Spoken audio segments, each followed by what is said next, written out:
حرمت عليكم أمهاتكم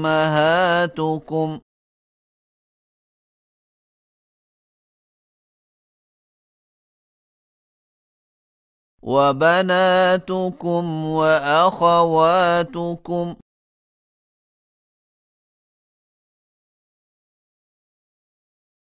وعماتكم وخالاتكم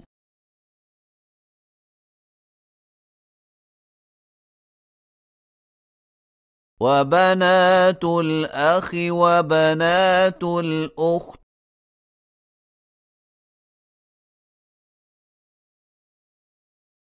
وأمهاتكم اللاتي أرضعنكم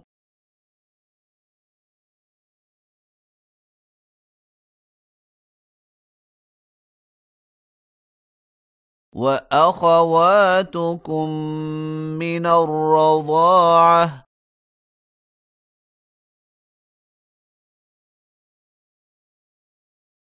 وأمهات نسائكم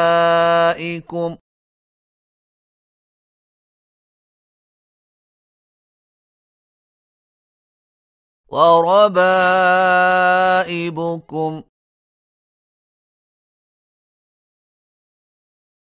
اللاتي في حجوركم من نسائكم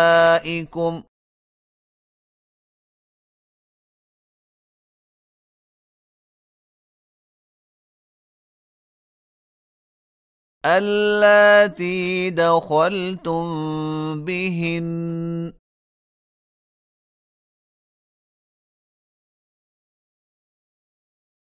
فإن لم تكونوا دخلتم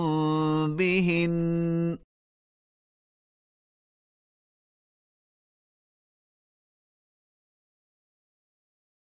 فلا جناح عليكم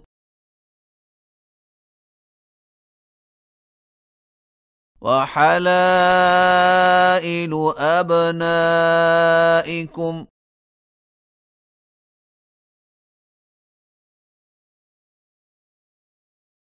الذين من أصلابكم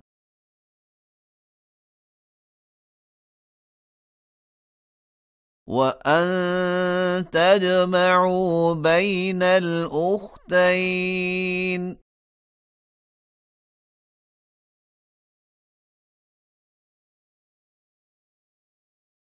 إلا ما قد سلف إن الله كان غفورا رحيما